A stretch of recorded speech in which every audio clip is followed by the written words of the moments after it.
Hidup itu misteri yang harus kita jalani. Nikmatilah hidupmu. Nggak usah menjadikan hidup jadi problem. Nggak akan ketemu kamu jawabannya.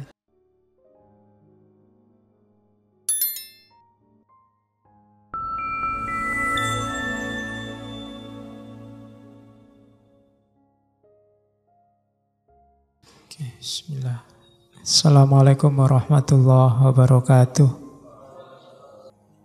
Bismillah, mari kita lanjutkan ngaji filsafat kita. Nah, being and having in our society teach us how to take possession of things, when it should rather initiate us in the art of letting go, for there is neither freedom nor real life without an apprenticeship in letting go. Jadi, pemahaman model being dan having di tengah masyarakat kita membuat kita belajar tentang bagaimana memiliki sesuatu. Padahal harusnya pemahaman being dan having tadi membuat kita mau bukan memiliki tapi melepaskan sesuatu. Kenapa? Karena there is neither freedom nor real life. Karena kebebasan itu, hidup yang sejati itu justru akan ketemu kalau kita belajar apprenticeship in letting go, belajar melepaskan. Ini kata-kata mutiranya sehubungan dengan being dan having tadi. Jadi katanya Marcel, untuk jadi eksis, kita kan tadi bermain dengan being dan having. Cuma dalam prakteknya being dan having, kata-katanya saja sudah having, kita selalu belajar memiliki sesuatu. Aku itu sesuatu. Kayak lagu Syahrini. Jadi ada sesuatunya. Aku itu ada sesuatunya. Padahal untuk bisa eksis, bagi Marcel itu syaratnya ada freedom. Kebebasan. Untuk bisa bebas, kita harus berani melepaskan. Bukan memeluk, memiliki, tapi melepaskan. Jadi, kenapa harus melepaskan? Karena kita harus melampaui. Anak kecil itu harus mau melepaskan tetek ibunya untuk naik kelas minum di gelas. Kalau enggak, netek terus sampai gede masak ke ibu nih. Ya kan? Ada level melepaskan kenikmatan santai-santai di dalam perut, tapi nanti melampaui itu nanti dapat kenikmatan lebih besar. Ada having yang baru, tapi jangan terikat di having itu, lepaskan lagi, nanti dapat lagi, eksis lagi. Kamu mungkin membayangkan enak ya sekolah SD dulu, tapi kan kamu harus melepaskan SD karena kamu harus SMP. Kalau SD terus, ya mungkin kamu ranking 1 terus, tapi kamu tidak berkembang. Jadi lepaskan untuk meraih. Kalau meraih yang lebih tinggi, kalau bahasanya Marcel kan transendensi. Jadi manusia, jadi orang itu bukan ngumpul-ngumpul terus macet, mandek, yang penting punya banyak sesuatu. Tidak, justru dalam seni melepaskan. Ketika ada yang mau kamu relakan, kamu lepaskan, nanti kamu bisa melampaui dirimu yang tadi. Jadi sampai di level yang baru, yang tidak seperti sebelumnya. Nah itu quote-nya dari Marcel tentang being and having tadi. Sebelum kita belajar tentang intersubjektifnya. Jadi mulai sekarang ya latihan melepaskan sesuatu. Apapun itu, yang tidak penting dilepaskan. Biar kamu apa? Tujuannya apa? Meraih yang lebih tinggi kan, yaumuhu khairun min amsihi. Orang itu bisa yaumuhu khairun min amsihi kalau mau melepaskan masa lalu. Yang kemarin sudah diraih, sudahlah lewat, sekarang harus lebih lagi. Sudahlah yang kemarin sudah, ayo lebih tinggi lagi. Jadi justru lebih penting kamu belajar seni melepaskan, bukan belajar cara memiliki sesuatu. Nah, lepaskanlah yang sudah lulus nilainya A, lepaskan itu. Mungkin A-nya ben tambah akeh. Kalau kamu berhenti di situ, sudah Pak, sudah A, yang lain ndak A juga selesai, ndak apa-apa, ndak begitu. Lepaskan A-mu. Sudah punya pacar, ya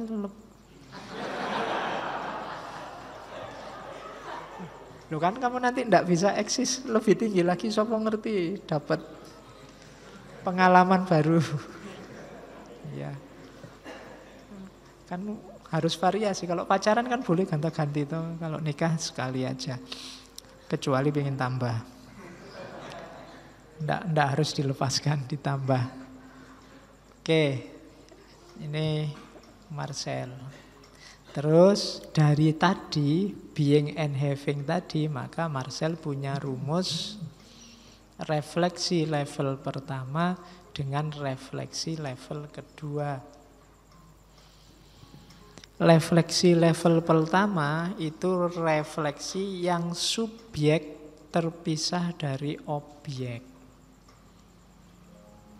Saya mikir laptop, ini saya yang mikir, laptop ini barang yang dipikir. Itu refleksi level pertama. Saya mikir kalian, itu saya yang mikir, kalian yang dipikir. Jadi objeknya. Kalau refleksi level kedua, tidak begitu. Refleksi level kedua itu sifatnya partisipatif untuk memahami dunia misteri dalam tanda petik. Dunia misteri itu apa? Dunia yang kita terlibat. Tadi kan yang level pertama, saya mikir laptop, itu saya tidak ada hubungan apa-apa sama laptop. Tapi level kedua, ketika ada hubungan eksistensial antara saya dengan laptop. Misalnya, laptop ini penting sekali buat saya. Kalau tidak ada laptop ini, saya tidak iso ngaji pakai slide kayak gini. Kalau tidak ada ngaji pakai slide gini, aku ya sumpek, kamu ya pening. Tidak ada patokan kita materinya apa. Nah ini level kedua. Ketika objeknya sudah tidak melulu objek, tapi dia sudah jadi aku juga. Terlibat dalam subjektivitasku. Yang level subjek objek tadi, katanya Marcel, hanya mungkin untuk benda yang bukan manusia. Kalau untuk manusia harus yang kedua. Saya mikir manusia di level objek, itu tidak akan ketemu kebenarannya. Karena manusia tidak beda sama laptop.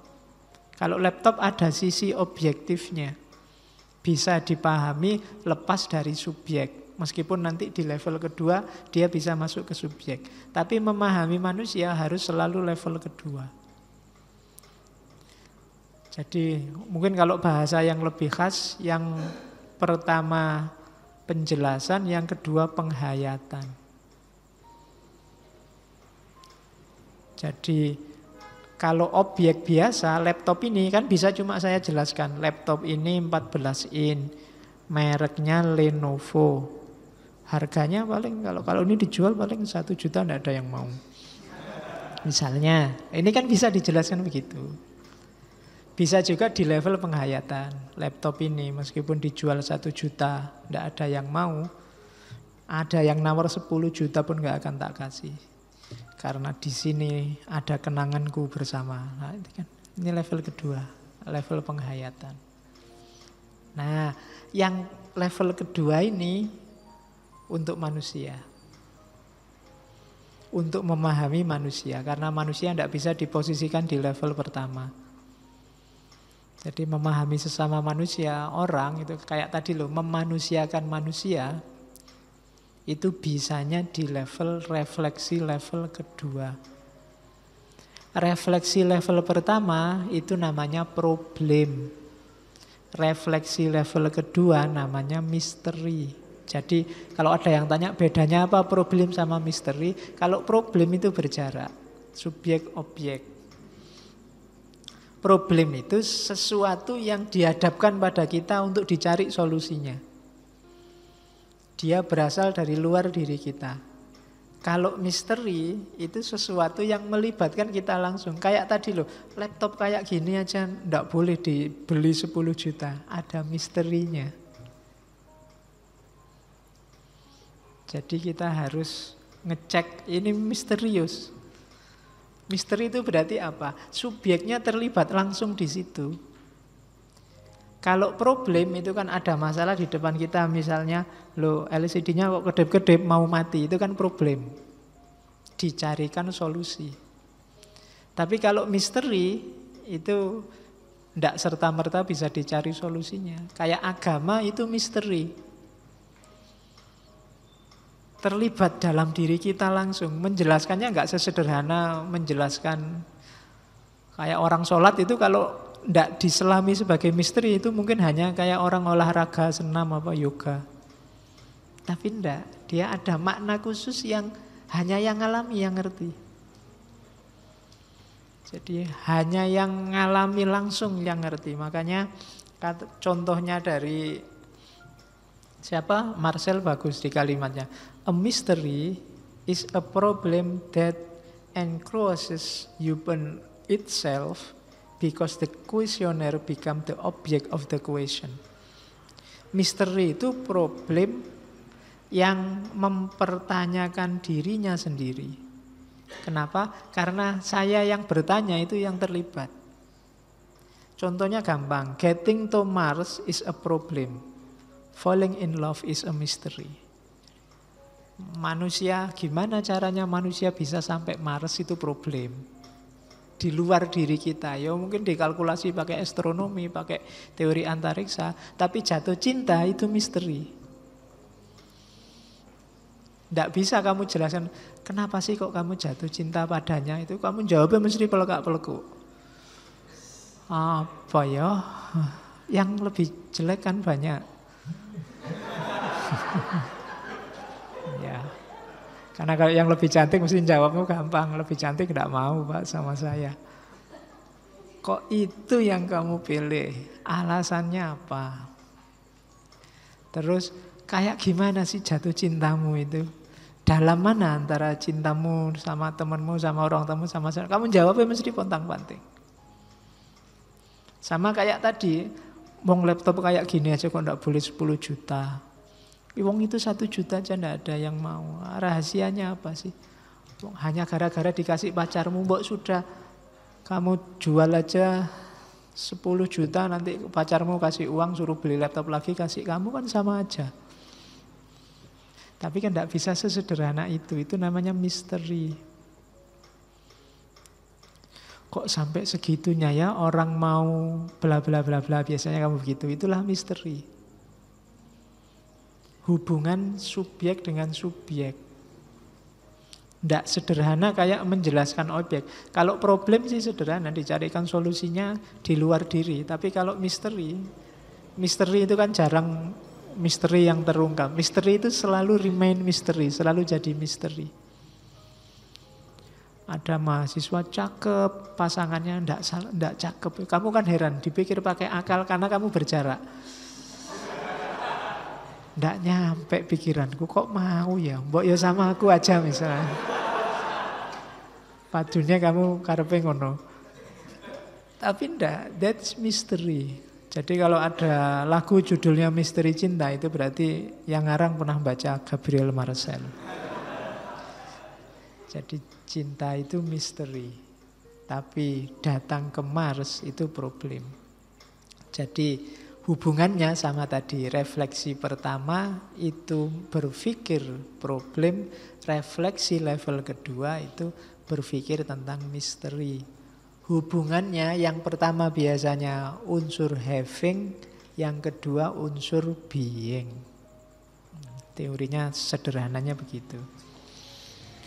Nah ini juga, life is a mystery to be lived, not a problem to be solved. Hidup itu misteri yang harus kita jalani, bukan masalah yang harus kita carikan jalan keluar. Jadi nikmatilah hidupmu. Nggak usah terlalu banyak, nggak usah menjadikan hidup jadi problem. Kenapa? Nggak akan ketemu kamu jawabannya. Hidup ini banyak sekali hal misterius yang nggak terjangkau oleh dirimu. Jalani saja.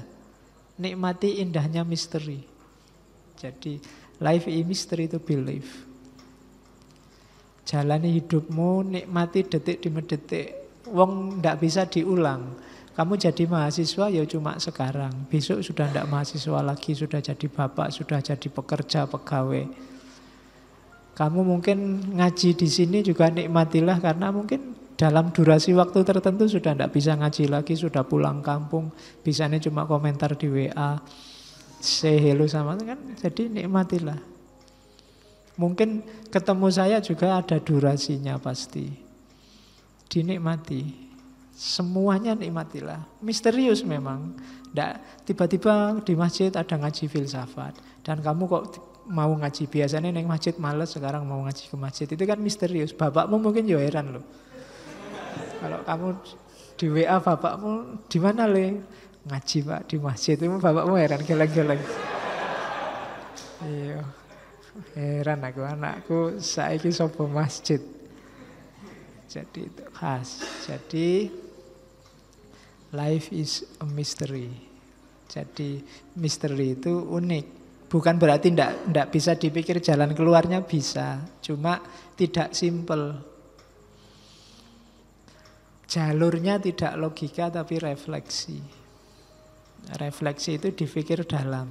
Refleksi level kedua tadi. Tidak level pertama yang lebih eksak karena berjarak.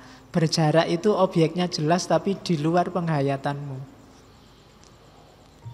Jadi kacamata ini cuma kamu jelaskan bahwa dia ukurannya berapa, plusnya berapa, harganya berapa. Ini kan ketika kamu berjarak. Tapi ketika kamu hubungkan dengan dirimu sendiri, dia jadi misteri. Kenapa kok disayang-sayang? Kenapa kok tidak boleh hilang? Kenapa kok harus pakai warna coklat kok tidak warna hitam? Kenapa kok? Itu jawabannya banyak. Dan itu misterius dalam dirimu. Penghayatan individual. Oke, terus. Nah, sekarang masuk ke inti gagasannya. Yang misteri tadi kan ngomong tentang hubungan manusia dengan manusia yang lain.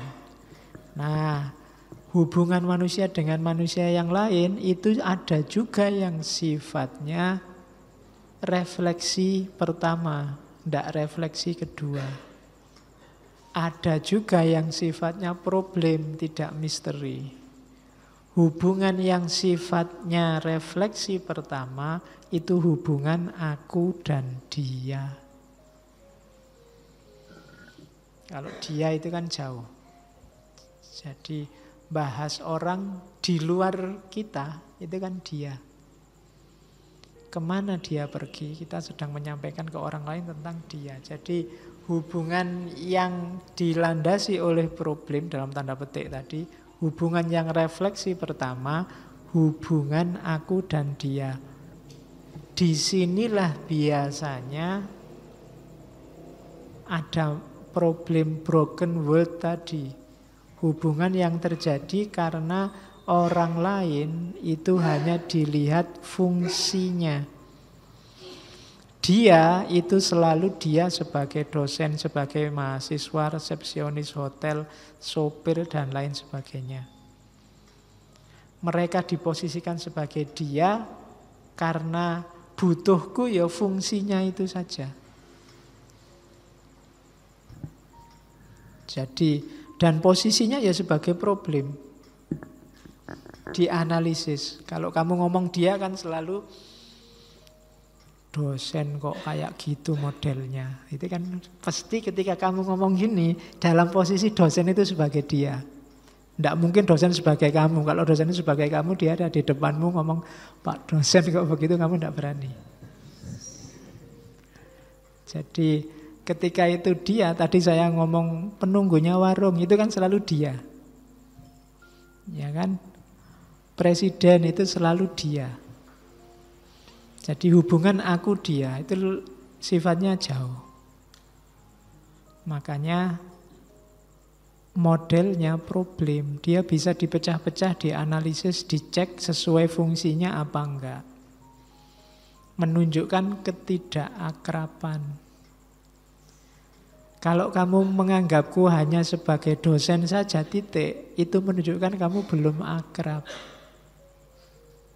Saya hanya menganggap kamu sebagai mahasiswa saja, itu menunjukkan masih aku dan dia.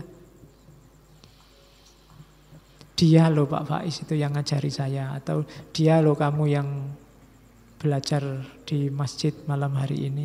Sifatnya dia. Jadi hubungannya hubungan problematis. Orang hanya dilihat dari fungsinya. Lawannya aku dia itu hubungan yang misteri tadi. Aku engkau. Di aku engkau, orang lain tampak bagi saya tidak hanya yang memiliki fungsi-fungsi tertentu. Ya meskipun mereka tetap punya fungsi itu, tapi dilihatnya sebagai misteri. Misteri itu dipahami, dikagumi, kita terbuka pada dia, dia terbuka juga untuk kita. Itu hubungan aku engkau. Aku dan kau. Ya. Jadi bukan aku dan dia. Jadi kalau ini sudah saling terbuka. Aku mau membuka diri padamu, kamu membuka diri padaku. Kita saling masuk dunia masing-masing. Ini namanya komunion. Jadi hubungan kita bareng sudah. Kita bersama, sama-sama saling membuka diri. Ini yang disebut hubungan yang misteri. Kenapa? Subjeknya terlibat. Diri kita yang berpikir terlibat. Kalau aku dan dia kan tidak saling terlibat karena jauh, ada jarak. Tapi hubungan aku dan engkau ini jadi satu. Aku dan engkaunya sudah nyambung sekarang. Makanya kalau kalian punya pasangan, punya pacar, coba ditanya, ini hubungan kita ini aku dan dia apa aku dan engkau? Kalau aku dan dia, itu berarti masih jauh. Masih ada jarak. Masih bermain di fungsi. Kamu, fungsimu adalah melayani keinginanku. Fungsimu adalah menyenangkan hatiku, fungsimu adalah mencintaiku, dan fungsiku adalah bermain di fungsi, Mas Ian. Tapi kalau sudah aku dan engkau itu saling terbuka. Kita terima dia apa adanya, dia terima aku apa adanya. Itu hubungannya sudah aku dan engkau.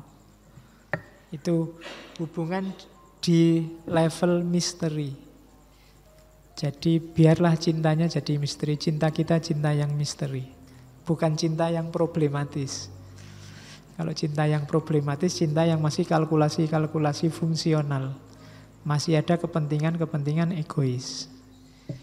Orang harus komunion karena katanya Marcel, there is only one suffering, to be lonely. Lonely itu bukan hanya tidak ada yang lain. Ada yang lain tapi semuanya dia. Tidak ada yang engkau. Mungkin di sini ada yang baru saja ngaji, baru datang. Wajahnya asing semua, dia bingung. Jadi semua dia sebanyak ini orang, dia merasa kesepian sendirian. Kenapa? Karena semuanya dia. Tidak ada yang engkau. Dan itu menderita luar biasa. Makanya kalau ada yang baru diajak ngobrol, diajak guyon bareng-bareng biar dia masuk dalam kekitaan aku dan engkau. Bukan lagi sebagai dia. Kita juga kan kalau ada anak baru kan posisinya sebagai dia. Wah, dia anak baru nih. Calon filosof baru. Ya, saingan nih. Jangan-jangan lebih pintar dia daripada aku. Oke, dan itu menyakitkan. There is only one suffering, to be lonely. Ini maknanya luas, luar biasa. Jadi hati-hati.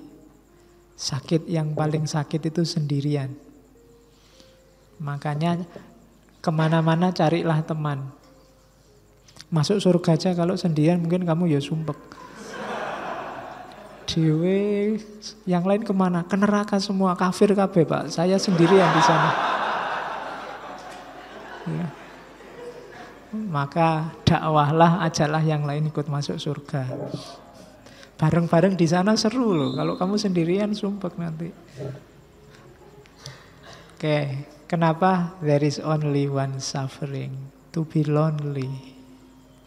Kesepian. Kalau ada teman sendirian ya didatangi biar tidak kesepian. Jangan takut. Engkau masih punya aku. Jadi bukan dia, tapi kamu. Hubungannya aku dan kamu. Oke, nah. Jalannya gimana untuk menuju hidup yang tidak sepi tadi? Hidup yang aku dan kau tadi, ada 3 tangga untuk masuk ke hidup level misteri. Fase admiration, fase reflection, dan fase exploration.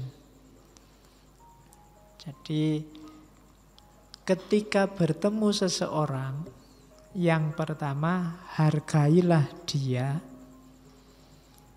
kagumilah dia dengan segala keunikannya sebagai manusia, itu admiration. Setelah itu reflection. Renungilah keberadaannya dalam perspektifmu. Setelah itu exploration. Hiduplah bersama, tenang, damai, saling menguntungkan, saling membahagiakan, saling menyenangkan. Jadi tahapnya 3. Admiration, reflection, exploration. Jadi baru di situ nanti ada communion. Yang puncaknya nanti namanya cinta. Jadi kalau pakai teori ini, cinta pada pandangan pertama itu tidak ada. Pada pandangan pertama yang ada admiration. Mungkin kamu kagum karena wow kok titik-titik, lanjutin sendiri. Loh, yang bikin kamu wow kan macam-macam, nanti kalau tak sebut kan beda-beda. Karena setiap orang kan ini kan urusan taste, urusan selera, seleranya beda-beda. Ya meskipun ada orang yang ngomong seleramu rendah, itu rendah bagimu, tinggi bagi yang lain. Kenapa? Kalau katanya Gadamer kan satu-satunya yang tidak bisa digugat itu selera. Alah dangdut aja kampungan. Loh, dangdut kampungan menurut siapa? Alah musik jazz, musik tidak jelas, itu menurut siapa? Ya kan? Lah yang tidak kampungan apa? Bagi orang kampung, kamu ke kampung bawa musik rock, bawa musik blues, musik jazz, ya itu yang dianggap itu musik apa? Jadi selera itu kan tergantung admiration, itu pandangan pertama. Hargai dia dalam keunikannya. Ada kekaguman. Kalau tidak ada kekaguman, tidak akan ada misteri. Misteri itu diawali dari kekaguman. Wow, tadi ada kagetnya. Wow, kok begini ya? Pandangan pertama. Setelah itu mikir, kok aku terbayang-bayang terus ya? Apa ya cocok aku sama dia? Dia kan baru dipikir. Ya pertanyaan pentingnya, apa ya mau dia sama aku? Ya, itu reflection. Kalau sudah, baru exploration, hasil refleksi tadi diwujudkan. Ayolah tanding, kan gitu. Ayo dijalani. Kalau memang sayang, dipraktekkan sayangnya. Kalau memang suka, ditunjukkan sukanya. Exploration. Jadi level-level menuju komunian. Komunian itu karena kenapa sih harus ada komunian? Karena kita tidak bisa eksis sendirian. Kamu jadi manusia itu tidak bisa jaya sendirian, gagal sendirian, sumpek, tidak bisa. Selalu melibatkan orang lain. Ketika kamu meraih status kaya, itu hanya mungkin terjadi kalau ada orang lain punya status miskin. Kamu merasa cakep itu berterima kasihlah pada yang iya. Selalu ada orang lain kan, maka kepenuhan eksistensialmu kalau kamu ada dalam komunian. Hidup bersama orang lain dengan aku dan engkau. Bukan lagi aku dan dia. Itu salah satunya. Jadi eksistensialismenya beda sama filosofi yang lain. Yang cenderung egois, tapi di Marcel ini tidak kebersamaan dengan yang lain. Kalau kayak Heidegger, kayak Sartre itu kan pinginnya eksis sendiri, peduli amat dengan yang lain, bahkan orang lain itu neraka. Kalau di Marcel sebaliknya, enggak. Justru kita tidak bisa eksis jadi manusia sejati tanpa manusia yang lain. Namanya komunion tadi. Jalannya admiration, reflection, exploration. Ini sebenarnya jalan ini universal. Sama ilmu juga begitu. Admiration, kekaguman, rasa ingin tahu. Kemudian reflection, terus kita berpikir. Terus exploration, kita mengeksplorasi. Jadi jalannya sama kayak jalan ketemu misteri tadi untuk ilmu pengetahuan. Terus, nah puncaknya komunian paling ideal aku dan kau tadi nanti disebut cinta. Dalam cinta itulah being jadi utuh. Being itu manusia yang sadar tadi. Jadi kalau kita bisa menjalin hubungan aku dan engkau secara perfect, secara sempurna, akan lahir cinta. Dalam cinta itu yang ketemu aku berjumpa dengan engkau. Person dengan person. Kalau di Marcel cinta itu sifatnya calling, panggilan jiwa. Orang sejahat apapun itu punya dalam diri sebenarnya ada calling, ada panggilan butuh yang lain. Makanya kadang-kadang penjahat-penjahat itu kan juga punya ajudan, punya asisten, punya tangan kanan, punya tangan kiri. Karena tidak mungkin dia sendirian. Ada panggilan untuk menemukan engkau.